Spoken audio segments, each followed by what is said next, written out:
పరిస్థితి తమ సంఘీభావం తెలియజేశారు. ఎంత చక్కగా విశాఖపట్నం అభివృద్ధి చేస్తూ ఉన్న జగనన్నకి తన కృతజ్ఞతలు ప్రతి ఒక్కరూ వచ్చి తెలియజేసుకోవడం జరిగింది. ఒకవైపు బంగాళాఖాతం ఉంటే ఇంకోవైపు జన సముద్రం కనిపించి విశాఖపట్నంలో 2 సముద్రాలు నేను కనిపించిన పరిస్థితి మనం చూసాం.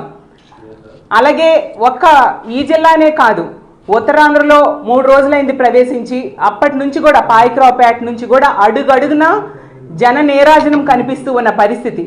దీనికి ఒకటే కారణం ఏంటంటే ఇంత చక్కటి పరిపాలన అందించారు, ఇంత గొప్ప పరిపాలన అందించారు, ఇలాంటి ముఖ్యమంత్రి మళ్ళీ మాకు కావాలి, దానికి మేము కృతజ్ఞత తెలియజేసుకోవాలి, మేము సంఘీభావం తెలియజేయాలని ప్రజలు స్వచ్ఛందంగా తరలి వచ్చే పరిస్థితి మనం చూసాం.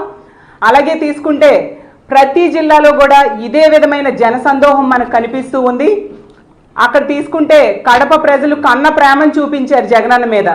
కర్నూలు ప్రజలు తమ కమిట్మెంట్ ఎలా ఉంటుందో జగనన్న మీద చూపించిన పరిస్థితి. అలాగే అనంతపురం ప్రజలు తీసుకుంటే అంతులేని అభిమానం చూపించిన పరిస్థితి మనం చూసాం. అలాగే చిత్తూరు ప్రజలు తమ చిత్తశుద్ధి జగనన్న మీద ఎలా ఉంటుందో జన సందోహం తరలి వచ్చి చూపించడం జరిగింది. అలాగే నెల్లూరు ప్రజలైతే తమ నిబద్ధత జగనన్న మీద ఎలా ఉంటుందో చూపించారు. అలాగే ప్రకాశం ప్రజలు మనం చూసాం, విపరీతమైన అభిమానంతో జన సందోహంలా వచ్చి జగనన్నకి మహిళలతోని వృద్ధులతోని పథకాలు అందుతున్నాయా అవన్నీ ప్రత్యక్షంగా కనుక్కుంటూ ఉంటే నాకైతే అప్పుడు కథలు చదువుకునేది ఈరోజు ప్రత్యక్షంగా చూస్తున్నామా అనిపిస్తూ ఉంది.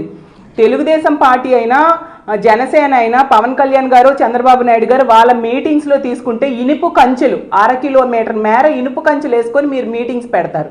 మీరు పరదాలని మా జగనన్న అంటూ ఉంటే మీరు వచ్చి ఒకసారి చూడాల్సిందిగా తెలియజేస్తూ ఉన్నాను.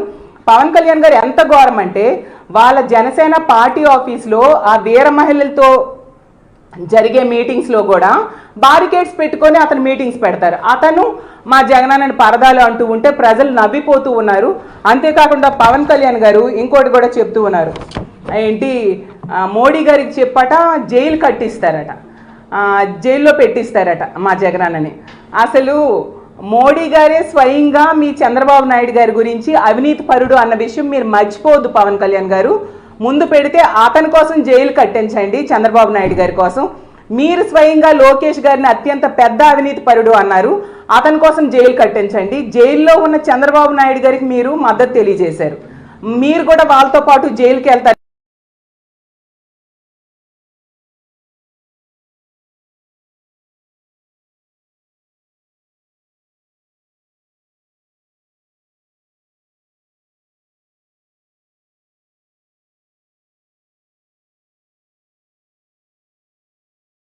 రిలీజ్ చేశారు ఏమని, నాకు ఎవరు నేను ఫోటోలు దిగను, ఎవరికి షేక్ హ్యాండ్స్ ఇవ్వను అనేసి మీరు మా జగనన్నని కామెంట్ చేస్తున్నారు. సో ఇలా ఇష్టం వచ్చినట్టుగా మాట్లాడడం మీ ఫ్రస్ట్రేషన్కి అర్థం అవుతుంది, ఫ్రస్ట్రేషన్తో ఇలా మాట్లాడుతున్నారు అనే విషయం అర్థమవుతుంది. కానీ ఇలాంటి గాలి కబుర్లు గాలి మాటలు మాట్లాడడం ఆపేసి మీరు నిజంగా మోడీ గారితో అంత పరిచయం ఉంటే, నిజంగా మీకు అంత పరిచయం ఉందని గొప్పలు చెప్పుకుంటూ ఉంటారు కదా, విశాఖపట్నం గడ్డ మీద మిమ్మల్ని ప్రశ్నిస్తూ ఉన్నాను. ముందు మా స్టీల్ ప్లాంట్ ప్రైవేటీకరణ కాకుండా ఆపండి. ఇదే మోడీ గారు స్టీల్ ప్లాంట్ ప్రైవేటీకరణ కోసం నోట్ విడుదల చేశారు కదా, ఆ నోట్ని వెనక్కి తీసుకోమని చెప్పండి. ముందు అది చేసి ఏ మాటలైనా మాట్లాడాల్సిందిగా కోరుతున్నాను. నిజంగా మీకు మోడీ గారితో అంత పరిచయం ఉంటే ఈ రాష్ట్రానికి ప్రత్యేక హోదా ఇమ్మని చెప్పి మోడీ గారితో మాట్లాడించండి. మీరందరూ కలిసే కదా ఆ రోజు 10 సంవత్సరాలు కాదు 15 సంవత్సరాలు ప్రత్యేక హోదా ఇస్తానని చెప్పారు. ఆ మాటని ఇప్పుడు చెప్పించి ప్రకటన విడుదల చేయించండి సెంట్రల్ గవర్నమెంట్తో.